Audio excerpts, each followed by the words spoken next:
예, 우리 옆에 분들, 앞뒤 분들 쳐다보시면서 활짝 웃으면서 한번 축복해 주시기 바랍니다. 오늘도 잘 오셨습니다. 은혜 많이 받으세요. 예, 오늘 이렇게 많은 분들이 일부 예배 나오셔서 예배 드리게 되었습니다. 고맙습니다. 감사합니다. 여러분들을 가정과 자녀들과 일터와 생업터, 사업터 위에 하나님의 은혜와 복이, 하나님의 평강이 충만하게 임하게 되시길 주님의 이름으로 간절히 축원드립니다. 어두운 곳을 무서워하는 어린아이 한 명이 있었습니다. 농촌에 사는 어린아이인데 어느 날 밤에 엄마가 이렇게 우리 아이에게 말합니다. 아이의 이름은 철수입니다. 철수야, 철수야, 뒷마당에 빗자루를 좀 가져오너라. 그렇게 아이에게 부탁을 했습니다.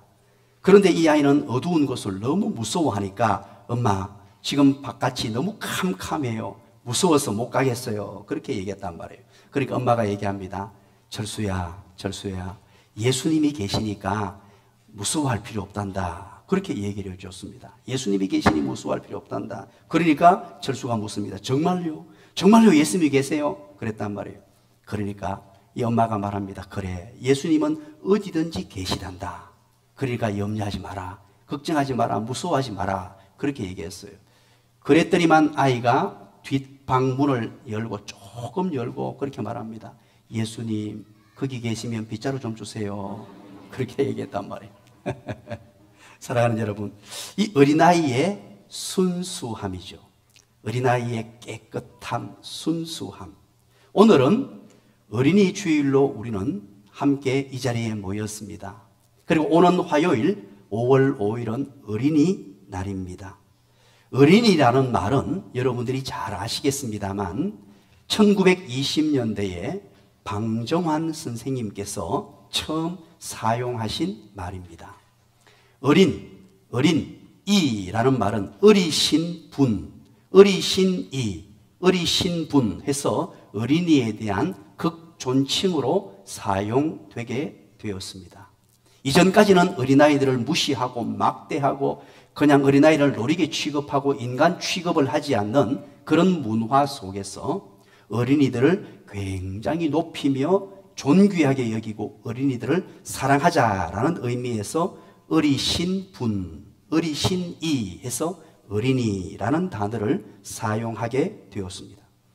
우리가 어린아이들을 정말로 사랑하고 믿음으로 그렇게 모범적으로 잘 양육하고 그렇게 키워나가고 세워가야 합니다. 아이들이 우스갯소리로 하는 바퀴벌레 속담이 있습니다. 멀쩡한 사람 피한 바퀴벌레, 술 취한 사람에게 밟힌다 라는 속담이 있습니다.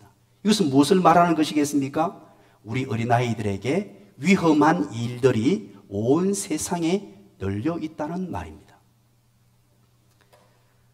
어린아이들을 존귀히 여기고 정말로 잘 양육하고 믿음으로 세워나가야 되는데 우리 아이들이 이 험한 세상에 어떻게 믿음으로 잘 양육하며 키울 수 있을까?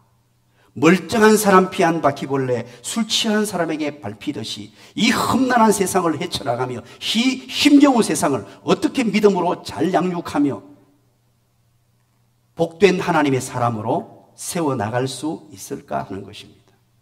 어떻게 하면 우리 아이들을 다니엘처럼 지혜와 총명이 가득한 자로 그렇게 세워갈 수 있을까 하는 것입니다. 이것은 단번에 단숨에 이루어지는 것이 아닙니다. 여러분, 인생은 로또 복권이 아닙니다. 흔히들 많은 사람들은 어떻게 대박나는 삶을 추구하고 대박나는 인생을 꿈꾸며 살아갑니다. 여러분 한번 따라서 해보시기 바랍니다. 인생은 요술이 아니라 예술이다. 인생은 요술 부리는 것이 아닙니다. 뭔가 일순간 후다닥 했다 해서 대박나는 인생은 여러분 없습니다. 우리 사회에 대박을 터뜨려서 일확천금을 꿈꾸는 사람들이 많습니다. 일상생활에서 성실하게 살고 열심히 노력해서 소원하는 바를 이루려는 사람이 건강한 정신을 가진 건강한 사람입니다. 병든 사람은 언제나 일확천금을 꿈꾸며 주어진 인생을 헛송세월하게 됩니다. 여러분, 신앙생활도 마찬가지입니다. 차근차근 한 단계 한 단계 그렇게 삶을 변화시키려고 하지 아니하고 단번에 확 뒤집어지는 어떤 신앙생활을 꿈꾸는 그런 분들이 있습니다. 그래서 기도원이나 어떤 집회에 참석해서 인생을 한번 뒤집어보고 큰 복을 받는 일확천금의 신앙을 꿈꾸는 어리석은 사람이 있습니다. 그런 사람들의 특징은 평소에는 전혀 신앙인답지 않은 삶을 삽니다. 그러면서도 어느 한순간에 하나님의 대박 같은 복을 기다리는 그런 영적으로 병든 사람이 있습니다. 사랑하는 여러분, 우리 아이들도 마찬가지입니다. 대박나는 인생 아이들에게 가르치면 안 됩니다. 한 단계 한 단계 작고 성실하지만, 작고 보잘것없지만 성실한 삶으로 한 단계 한 단계 그렇게 인생을 키워나갈 수 있어야 합니다. 신앙생활이 무엇입니까? 말 그대로 생활입니다. 하나님의 인도하심과 복주심을 경험하기 위해서는 단숨에 로또 복권처럼 주어지는 것이 아니고 한 단계 한 단계 주어진 삶에 충실하며 성실한 사람으로 세워질 때 가능한 은혜와 복입니다. 미국의 철학자이자 심리학의 아버지라고 불리우는 사람이 있습니다. 여러분도 잘 아시는 분이죠. 바로 윌리엄 제임스입니다. 그가 남긴 유명한 말입니다. 생각이 바뀌면 행동이 바뀌고, 행동이 바뀌면 습관이 바뀌고, 습관이 바뀌면 인격이 바뀌고, 인격이 바뀌면 인생이 바뀐다라는 엄청난 이야기를 우리들에게 남겨주었습니다. 그러면서 윌리엄 제임스는 또 이런 얘기를 합니다. 금세기의 위대한 발견, 이 위대한 발견은 물리학 분야나 과학 분야, 공장을 짓고 우주 공간에 로켓을 쏘아 올린 이 분야가 아니다. 그러면 뭐냐? 금세기의 위대한 발견은 사람이 생각을 바꿀 때 그 사람의 인생 전체가 바뀐다는 것을 발견한 것이다 라는 이야기를 남겼습니다. 생각을 바꾸면 인생이 바뀝니다. 그러면서 또 윌리엄 제임스가 얘기합니다. 뿐만 아니라 습관이 바뀌는 것만으로도 자신의 인생을 바꿀 수 있다라는 명언을 우리에게 남겨주었습니다. 습관이 무엇입니까? 보잘것없어 보이는 것들 한 번, 두 번, 세 번, 네 번 계속해서 반복하다 보면 그것이 습관이 되고 그 습관이 결국은 나의 인격이 되고 나의 인생이 된다는 말입니다. 그래서 이 습관은 매우 중요합니다. 파스칼은 이런 얘기를 우리에게 남겼습니다. 습관은 제2의 천성이며 제1의 천성을 파괴한다 라는 말을 남겼습니다. 그렇습니다. 우리는 모두가 습관을 가지고 있습니다. 좋은 습관이든 나쁜 습관이든 많은 습관들을 가지고 있습니다. 우리 아이들도 습관을 가지고 있습니다. 심지어 이런 우리의 속담도 있죠. 3살 버릇 8까지 간다 라고 말합니다. 3살에 만들어진 이 습관이 얼마나 무서운지 인생 전체를 지배할 수도 있다는 말이죠. 8까지 간다는 말은 내 인생 전체가 3살 때 만들어진 그 습관대로 살 수밖에 없다라는 표현이기도 합니다. 그런데 이 파스칼의 말에 의하면 제2의 천성이 습관인데 제1의 천성을 파괴할 수 있다는 것입니다. 그것은 무엇을 말합니까? 새로운 습관을 만들어내면, 내 인생에서 새로운 습관을 만들어내면 내가 지금까지 가졌던 좋지 않은 모든 습관들을 파괴하고 버릴 수 있다는 말입니다. 여러분 따라서 합니다. 습관이 인생이다. 우리의 습관을 한번 돌아보시길 원합니다. 먼저 나의 습관을 한번 돌아보고 내게 좋지 못한 습관들은 버릴 수 있어야 되고 그리고 좋은 습관들은 습득하고 익힐 수 있어야 합니다. 오늘 우리는 어린이 주일을 맞이하면서 우리 아이들에게 어떤 습관을 가진 아이들로 성장하게 할까? 좋은 습관이 좋은 인생인데 어떤 습관을 만들까? 우리는 습관을 만들 수 있습니다. 한 번, 두 번, 세 번, 네 번 계속해서 반복하다 보면 그것이 습관이 됩니다. 그래서 어린이 주일을 맞이하면서 다니엘을 우리는 주목해 보려고 합니다. 다니엘의 인생 가운데 이 다니엘의 습관 때문에 기가 막힌 인생이 되었습니다. 전에 하던 대로 10절에 보면 이것은 습관을 말하는 것입니다. 다니엘이 이런 습관을 가졌기 때문에 위대한 하나님의 사람이 되었다라고 우리에게 소개하고 있습니다. 다니엘은 어떤 습관을 가진 자였는가 하는 것이죠. 먼저 우리가 다니엘을 한번 기억해 보려고 합니다. 다니엘을 여러분 기억해 보십시오. 다니엘서 1장 1절 이하에 보면 다니엘은 남유다에 속한 사람이었죠. 남유다가 그때 당시 최고로 강했던 나라, 바로 바벨론이 일어나서 바벨론의 느부갓네살 왕이 남유다의 수도였던 예루살렘 성을 침략합니다. 침략해서 이 느부갓네살 왕이 남유다에 속한 귀족들, 똑똑한 사람들, 그리고 엘리트들, 왕족들을 전부 끌고 포로로 데려갑니다. 그 포로 가운데 한 사람이 끼어 있었는데 그의 이름이 바로 다니엘입니다. 다니엘이 포로로 끌려갔을 때 나이가 대략 추측을 할 수 있습니다. 성경을 보면서 몇 살이 되었냐니까 15살 혹은 16살 정도가 되었을 때입니다. 이 다니엘은 왕족이었습니다.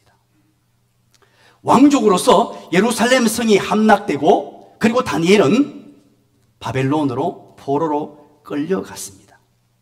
그리고 나서 다시 이 바벨론을 무너뜨리는 거대한 나라가 생겨납니다. 그 나라가 메데바사라고 성경을 기록하는데요. 여러분 역사 시간에 배울 때 페르시아라고 배웠을 것입니다.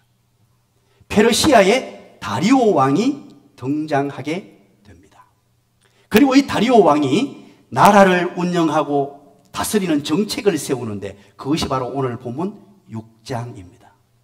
6장 1절부터 4절까지 내용입니다. 1절 한번 읽어볼까요? 다 같이 한번 읽어봅니다. 이제 페르시아 다리오 왕이 등장했습니다. 다 같이 읽습니다. 시작. 다리오가 자기 뜻대로 고관 120명을 세워 전국을 통치하게 하고 그렇습니다. 이 다리오 왕이 페르시아 왕국을 세우고 난 이후에 전국을 다스리는 방법을 어떻게 했냐니까 120명의 고관, 왕이 신뢰하고 신임할 수 있는 120명의 고관들을 세워서 페르시아 전역을 통치했다라고 하죠. 그리고 2절입니다. 한번 읽어볼까요? 시작. 또 그들 위에 총리 셋을 두었으니 다니엘이 그 중에 하나이라.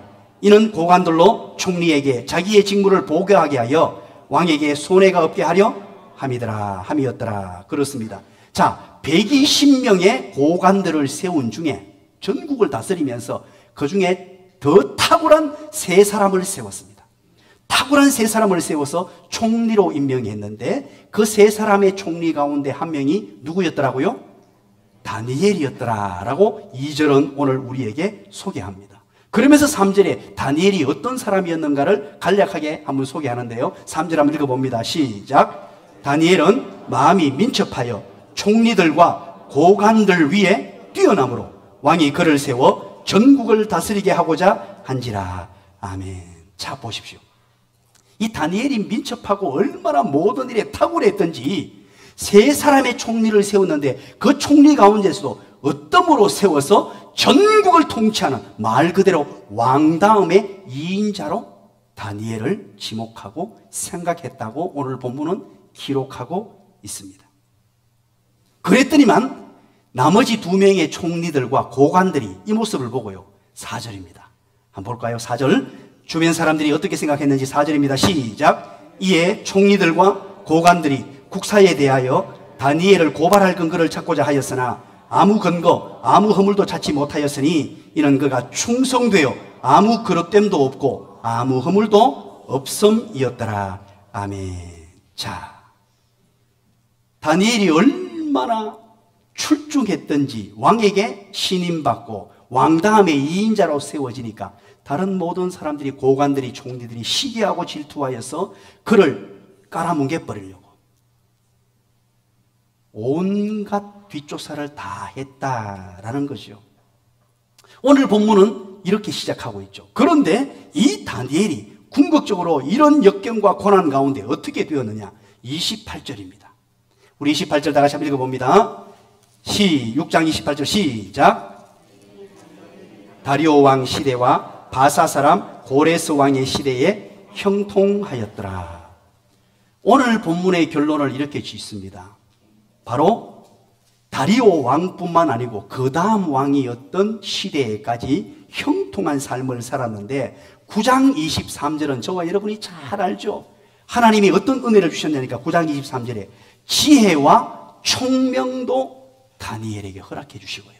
그리고 9장 22절 또 9장 23절은요.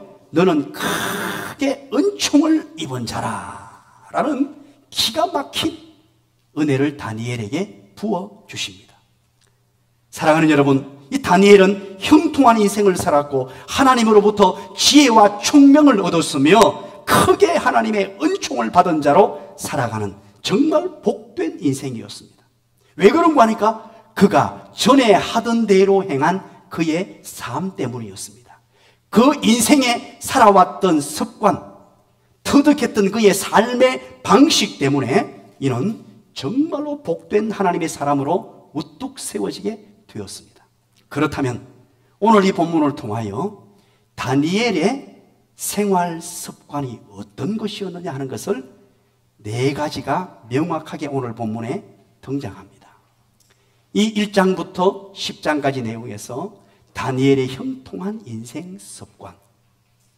그렇다면 먼저 오늘 우리는 우리에게 이것을 접목시켜서 우리 또한 이런 습관을 가지는 자가 되어야 되고 이 습관이 나의 인생이 되도록 만들어야 되며 우리 자녀들을 양육할 때 어린이 주일을 맞이하면서 어린 시절 우리 아이들이 어떤 습관을 가지는 자로 그래서 어떤 인생이 되어야 할까? 오늘 이 본문을 유심히 한번 여러분 따라와 보시기 바랍니다. 먼저 첫 번째입니다. 4절 한번 더 읽어봅니다. 4절에 그 내용이 기록되어 있습니다. 다 같이 한번 읽어봅니다. 시작. 이에 총리들과 고관들이 국사에 대하여 다니엘을 고발할 근거를 찾고자 하였으나 아무 근거, 아무 허물도 찾지 못하였으니 이는 그가 충성되어 아무 그릇됨도 없고 아무 허물도 없음이었더라. 아멘. 첫 번째는 뭐냐? 모범적인 생활 습관입니다.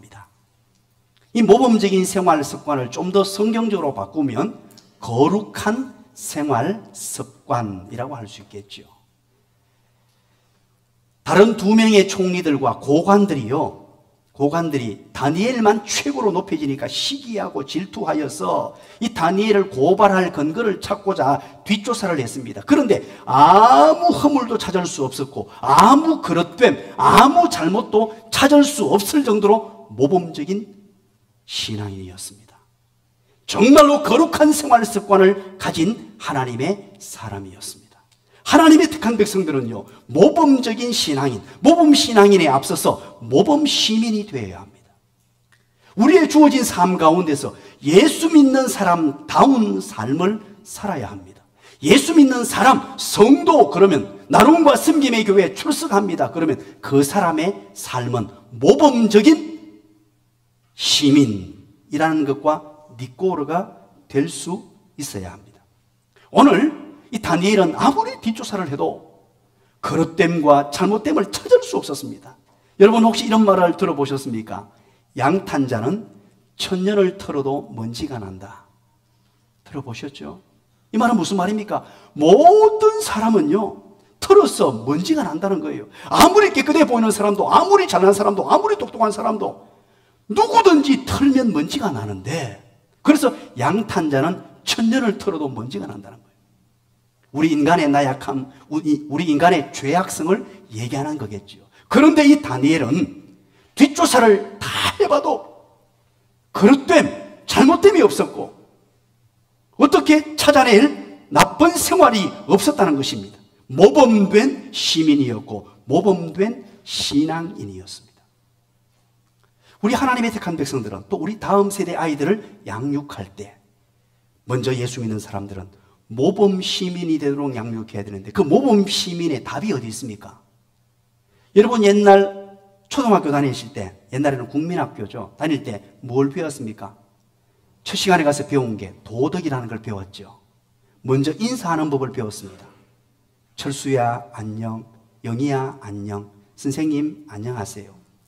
어른들을 보면 인사하고 기본 도덕입니다. 요즘은 그것은 슬기로운 생활이라고 하더라고요. 그래서 제가 슬기로운 생활 1학년 걸 전부 다 수거를 해서 제가 어제 책을 다 읽었습니다. 그런데 요즘에는요, 1학기, 2학기가 아니고 봄, 여름, 가을, 겨울로 해서 한 과목이 있는 게 아니고 한 책에다가 세 과목을 넣어놨더라고요. 그래서 제가 어제 하루 종일 그걸 공부를 했습니다. 우리 때하고는 너무 다른데, 읽으면서 제가요, 감동을 했습니다. 이야, 이게 모범 시민으로서 살아가는 기초가 여기 다 있구나. 우리는 다 배웠습니다. 어떻게 살아야 할지, 어떻게 가정 생활을 하고 학교 생활을 하고 직장 생활을 하며 인간 생활을 해야 될지 기본적인 것 배웠습니다. 인사를 잘해야 합니다. 거짓말을 하지 말아야 합니다. 질서를 잘 지키고 신호등을 잘 지키는 사람이 되어야 합니다. 기초적인 법부터 철저하게 지키는 성도가 되어야 돼요. 예배를 마치고 나가는 순간 여러분, 기초 질서를 지키는 자들이 그리스도인입니다. 우리는 여기에서부터 출발하는 거예요. 이런 습관을 가져야 됩니다. 운전을 하더라도요, 우리 예수 믿는 사람들은 운전하는 습관이 달라야 합니다. 세상 모든 사람들이 운전하면서 아무렇게나 운전하고 앞지르기를 막 하고 신호등을 어기고 막 달려가도 우리 예수 믿는 사람들은 예수 믿는 자답게 모범 시민으로서 그렇게 출발해야 합니다. 그런가 하면 신앙인으로서 하나님의 말씀에 기록된 대로 세상의 빛과 소금의 역할을 하려고 애를 써야 합니다. 거룩한 생활 습관을 가지도록 애를 써야 합니다. 신앙생활의 기초가 무엇입니까? 바로 예배 출석부터 시작되는 것이죠. 하나님의 말씀의 기초가 되는 이 말씀부터 한 절 한 절 내가 아는 것만큼 지키려고 애를 쓰는 것입니다. 따라서 합니다. 아는 만큼 행하자. 모르는 건 할 수 없죠. 우리가 하나님의 말씀을 배웁니다. 이 말씀대로 한 절 한 절 행하려고 애를 쓰고 발버둥을 쳐야 합니다. 그래서 그리스도인들은 무엇을 하든지 성실하게 해야 합니다. 가정에서도 직장에서도 삶의 터전에서도 성실하게 정직하게 최선을 다해서 일하는 사람이 되어야 됩니다. 직장 상사에게 인정받는 사람이 되어야 됩니다. 직장 부하들에게 존경받는 사람이 되어야 됩니다. 예수 믿는 사람이 나타나면 모든 사람들이 매력을 느낄 정도로 그렇게 살아가는 사람, 모범 시민, 모범 성도, 모범 그리스도인입니다. 다니엘은 바로 그런 습관을 가졌습니다. 모든 사람들이 인정할 만한, 누가 보든지 보지 않든지 모범 신앙인으로서의 삶을 살아야 합니다. 그래서 우리는 모범적인 생활 습관을 가져야 합니다. 두 번째입니다. 5절입니다. 5절에 그 해답이 나와 있는데요. 다 같이 한번 읽어볼까요? 시작. 그들이 이르되 이 다니엘은 하나님의 율법에서 근거를 찾지 못하면 그를 고발할 수 없으리라 하고. 자, 무슨 말입니까? 뒷조사를 해보니까 아무것도 나오지 않았습니다. 허물도 없고 잘못됨도 없었다는 것입니다. 그래서 한 가지 발견한 게 뭐냐? 그의 생활 습관이 있는데 바로 말씀 중심의 생활 습관이었어요. 이 다니엘이 가졌던 습관입니다. 말씀 중심의 생활 습관. 이것을 보니까 이야, 이 다니엘은 하나님을 섬기는 사람인데 말씀 중심으로 생활하는구나, 율법대로 행하는구나, 이것을 잡자, 이것으로 올무를 만들고 이것으로 덫을 만들자 하고 두 명의 총리들과 다른 고관들은 나름대로 작당을 부리게 됩니다. 다니엘은 하나님의 말씀을 아주 중하게 여겼습니다. 말씀을 가까이 하는 습관을 가졌습니다. 말씀을 인생의 최우선 순위에 두는 삶의 습관을 가진 사람이었습니다. 그랬기 때문에 주변 모든 사람들이 이것을 알고 있었습니다. 소문이 다 났습니다. 그래서 다른 총리들도 다른 고관들도 야, 그 다니엘 있잖아. 다른 건 없어도 아무리 뒤져서 해봐도 나오지 않는데 그는 율법 중심의 사람이야. 하나님 말씀대로 사는 사람이야. 그것을 가지고 우리가 올가매자. 소문이 날 정도로 하나님의 말씀 중심의 삶을 살았습니다. 우리 또한 그리스도인으로서 하나님의 말씀대로 살아가는 삶의 습관입니다. 말씀 들려지는 자리에, 말씀 읽는 자리에, 말씀 묵상하는 자리에 늘 나 자신을 맡기고 하나님 말씀을 소중히 여기며 말씀대로 순종하는 삶을 사는 것입니다. 동사무소에 요즘에는 방위병이 없어졌습니다만 옛날에는 방위병이 있어서 동사무소에 그렇게 근무를 했죠. 동사무소 직원들이 모자랄 경우에 방위병에게 일부분 일을 맡기기도 했습니다. 그런데 어느 날 방위병이 근무를 하는데 직원들은 전부 이제 점심 먹으러 가고 그리고 방위병 혼자 동사무소를 지키게 되었습니다. 그때 민원인이 들어왔습니다. 민원인이 들어왔는데 민원인이 합니다. 사망 신고하러 왔습니다. 그렇게 얘기했어요. 사망 신고하러 왔습니다. 그렇게 얘기하니까 방위병이 얘기합니다. 본인입니까? 이렇게 묻습니다. 그랬더니만 이 민원인이 대답합니다. 꼭 본인이 와야 합니까? 야, 웃어 넘길 수만은 없는 얘기입니다. 엉뚱한 질문에 엉뚱한 대답을 서로 주고받는 거예요. 그런데도 이게 속 알맹이가 뭔지 모른단 말이에요. 사랑하는 여러분, 잘 알지 못하면, 하나님의 말씀을 제대로 알지 못하면 수박 겉핥기식의 신앙생활을 할 수 있습니다. 전혀 상관없는, 내용과 상관없는 형식에 매여서 엉뚱한 얘기를 주고받을 수 있다는 것입니다. 그래서 하나님의 말씀을 제대로 알아야 합니다. 하나님의 말씀을 제대로 알기 위해서 여러분 명심해야 될 게 가장 기초가 되는 게 하나님의 말씀을 듣는 예배 드릴 수 있는 시간을 확보하시고 우선순위에 두셔야 합니다. 코로나19 사태 때문에 여러분 상당히 수고가 많으셨습니다. 참 저는 하루하루 속이 타들어가고 입이 바싹바싹 마르고 이거 어떡해야 하나. 우리 교인들 믿음을 잃어버리면 어떻게 하나? 예배드리는 습관이 사라져버리면 어떻게 하나? 노심초사 고민하며 기도하며 발버둥을 쳤습니다. 그런데 우리 목사님들이요, 하루에 50통의 전화식을 계속했어요. 교인들에게 50통 이상의 전화를 하고 저는 새가족 중심으로 계속 하면서 신앙 유지를 위해서 발버둥을 쳤는데 들려오는 소식들이 인터넷으로 열심히 예배를 드리는 모습 속에 때로는 감동을 받고 제가 또 은혜를 누리고, 오늘 보니까 여러분 일부 예배의 자리가 거리 유지가 되어 있죠. 거리 유지가 223명이 우리 앉을 수 있어요. 그런데 3, 4층이 가득 찼습니다. 여러분 고맙습니다. 목사가 이럴 때 제일 감동이 됩니다. 이런 코로나19 사태에 우리가 한 번도 가보지 못한 이 험난한 길 속에서도 신앙을 유지하면서 말씀을 잘 듣고 말씀 중심의 삶을 사는 우리 사랑하는 성도님들, 그런 습관을 가질 수 있어야 됩니다. 그래서 우리가 인터넷으로 계속해서 설교를 내보냈습니다. 왜?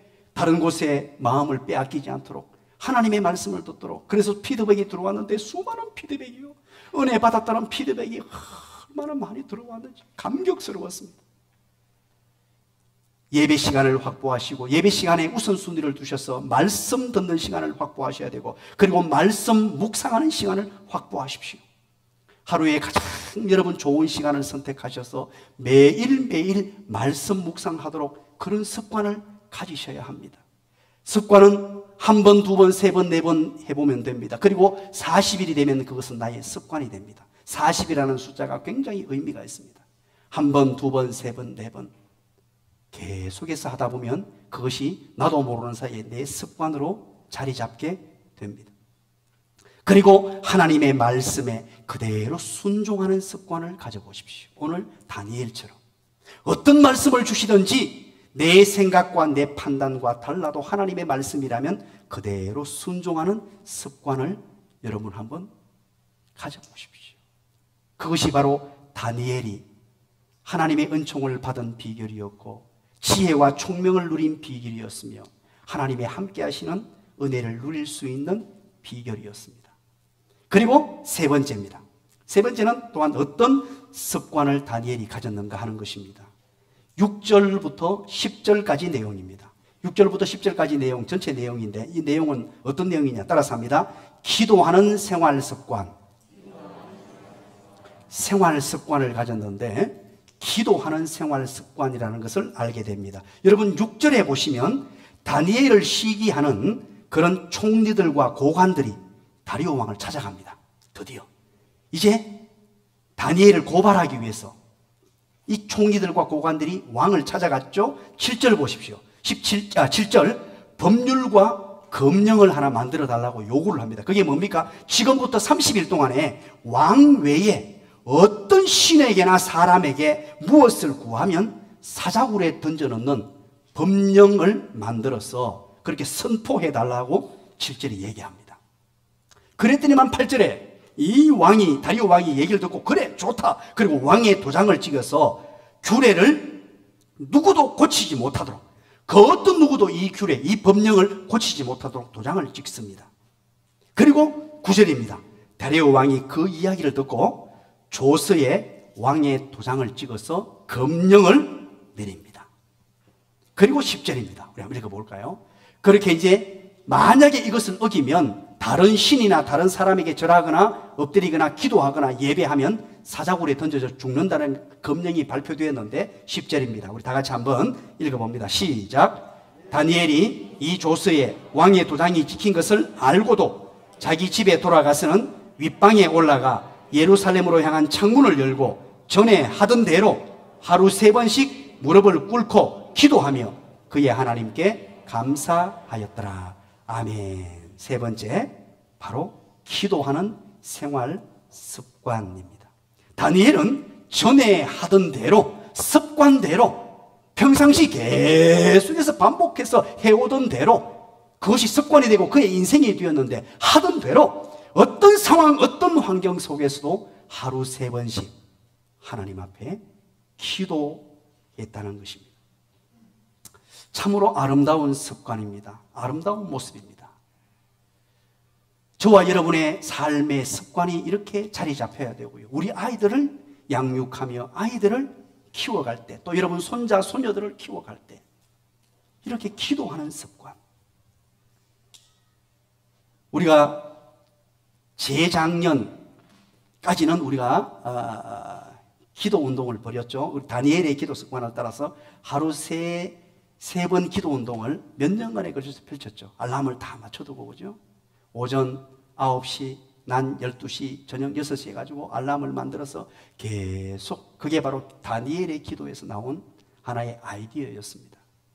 이제 우리 한번 해보십시다. 런 100 기도 운동을 펼치고 있는데 여러분 이거 한번 보십시오. 이거는 이벤트가 아니에요. 정말로 삶입니다.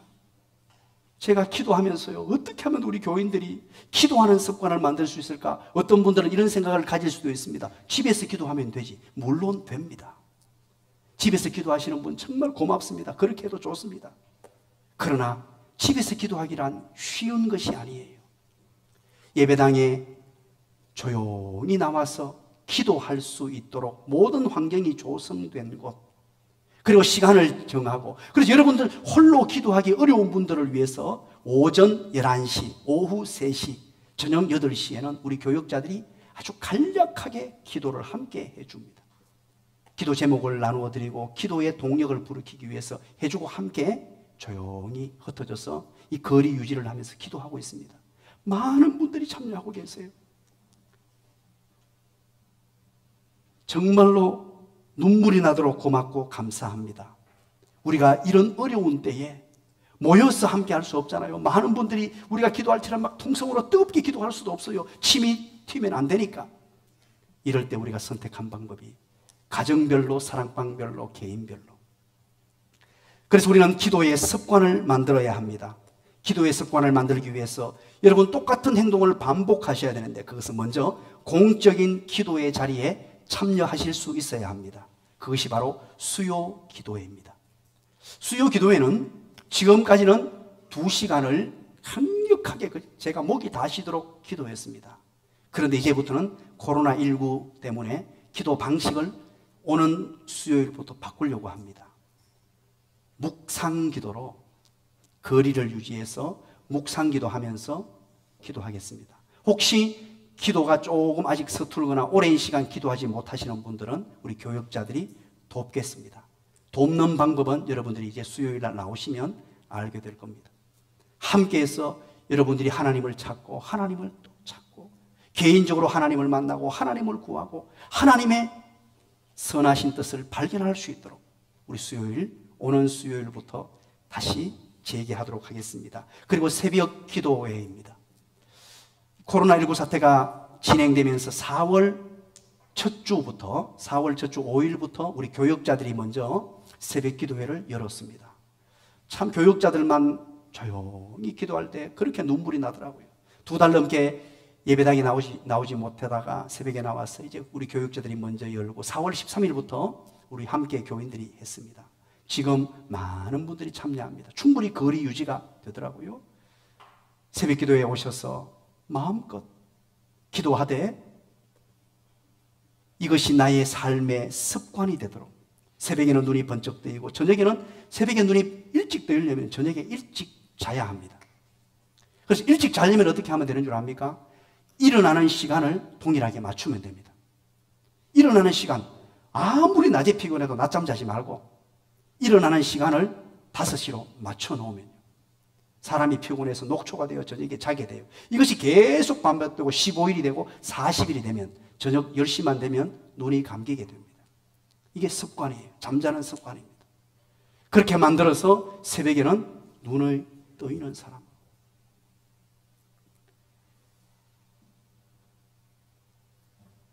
우리의 기도의 습관들을 정말로 멋지게 만들어 놓아야 됩니다. 우리 자녀들 이 험난한 세상 어떻게 살아가고 어떻게 이길 수 있겠습니까? 부모가 도와줄 수는 없어요. 우리 아이들이 스스로 하나님을 찾도록 만들고 하나님을 만나도록 만들고 힘든 순간 어려운 순간들마다 습관적으로 하나님을 찾는 아이들이 될 수 있도록.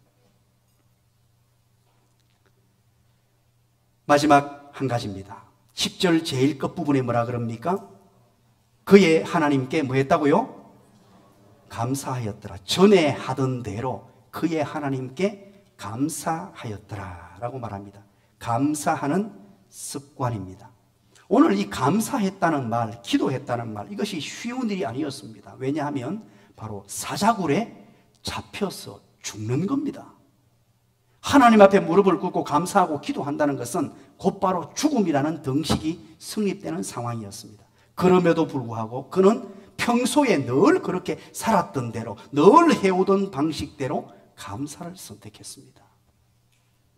우리는 코로나19라는 사태를 만나고 여러 가지 어려운 역경을 만나면 나도 모르게 비비원불이 나오게 됩니다. 비난하고 비판하고 원망하고 불평을 하게 됩니다. 왜 이런 상황이 내게 주어졌느냐, 내게 왜 이런 어려움이 주어졌느냐 그럽니다. 그러나 우리는, 하나님의 사람들은 머리끝부터 발끝까지 감사가 습관화되고 감사가 인격이 되며 감사가 나의 인생이 되어야 합니다. 어려움이 오면 올수록 그리스도인다운 삶, 예수 믿는 사람다운 삶, 세상 모든 사람들은 원망하고 불평하지만 우리 예수 믿는 사람은 나도 모르는 사이에 입에서 감사가 나와야 됩니다. 우리 손태원 권사님 인사하는 방법을 아십니까? 손태원 권사님, 그게 아마 수십 년 되었는데요, 늘 사람에게 인사할 때 안녕하세요라고 안 하고 어떻게 합니까? 감사합니다 이렇게 인사해요. 그 수십 년 됐습니다. 처음에는 조금 독특하다 싶었는데 그것도 참 괜찮은 것 같아요. 참 아름다운 인사다, 그렇게 생각을 하게 되었습니다. 우리는 이 코로나19라는 이것을 만나고, 특별히 우리 대구 지역, 경북 지역이, 이 경산이 얼마나 심각했습니까? 참, 이 전국에서요 가장 심각한 지역이 되었고, 주변에 저는 전국에 친구들이 있잖아요. 목사님들이니까 전국에 목사님들이 있는데, 야, 대구 사람을 목사님들이 농담으로 그러겠지만 벌레 보듯이 보는 거예요. 그러고는 때로는 뭐 보내주기도 보내주고, 대구 뭐 한다 그러면요 근처에도 가지 마라 그러고, 큰일 났다 그러고, 솔직히 좀 기분 나빴어요. 자, 그럼에도 불구하고 여러분, 이런 순간 가운데에서도 어떤 상황이라도 우리가 감사를 선택하고 감사할 수 있어야 됩니다. 누구를 타켓을 삼아가지고 원망하고 불평하는 건 너무 쉬운 일이에요. 이번에 이 코로나19 사태를 이렇게 운영해 가시는 분들, 또 정부 관계자분들, 우리 또 대구의 의료진들 얼마나 수고가 많았습니까? 너무 쉽게 불평하거나 비판하지 마십시오. 우리 예수 믿는 사람들은 고맙습니다, 감사합니다 하는 자세를 가지고 있어야 합니다. 말씀의 결론을 맺습니다. 세계 제2차 대전 때 일입니다. 일본 해군 장교 가와가미 기이치라는 사람이 있습니다. 이분은 아마 여러분들이 이야기를 많이 들었을 거예요. 너무나 유명한 사람이 되었습니다. 왜 유명한 사람이 되었냐니까 바로 오늘 제가 전해드리는 이 사건 때문에 그렇습니다. 가와가미 기이치라는 해군 장교인데 이제 2차 대전이 끝나고 일본이 패전국이 되었습니다. 그리고 일본으로 돌아와서 일본 현실을 보니까 기가 막힙니다. 원폭이 투여돼가지고 나라가 쑥대밭이 되었고 전쟁에 패한 국가니까요. 이것은요 이루 말로 하지 못할 정도로 피폐해져 있는 나라를 보게 된 것입니다. 그래서 기이치는 매일 불평하고 불만하면서 하루하루를 보내게 됩니다. 짜증 섞인 말로 불평하고 원망하면서 늘 비비온불하며 세월을 보내게 됩니다. 그런데 그 세월이 계속되다가 갑자기 몸이 굳어져서 움직일 수 없는 병에 걸립니다. 병원에 찾아갑니다. 아무 곳에서도 그 병명을 확인해 줄 수 없습니다. 무슨 병인지 알 수 없는 거예요. 그러나 몸이 굳어갑니다. 꼼짝하지 못하도록. 심지어는 이제 손발도 움직이지 못할 정도로 그렇게 몸이 굳어갑니다. 이 병원 저 병원 모든 병원을 찾아가다가 정신과 의사를 찾아가게 됩니다. 그 정신과 의사는 후치타라는 의사였습니다. 상담을 받습니다. 내가 지금 이런 상황이고 자기 삶을 전부 오픈하는 과정 속에서 바로 이 후치타라는 정신과 의사가 이런 처방을 내립니다. 하루에 1만 번 이상 감사하십시오. 당신은 어떤 약물, 어떤 치료 방법 없습니다. 이제부터 매일 이것은 꼭 지키십시오. 하루에 1만 번 이상 감사하십시오. 그러면 당신의 마음의 병부터 치유가 될 것입니다. 그런 얘기를 해요. 그래서 그 얘기를 듣고 이분이 이제 마지막이니까 선택을 합니다. 매일 감사합니다.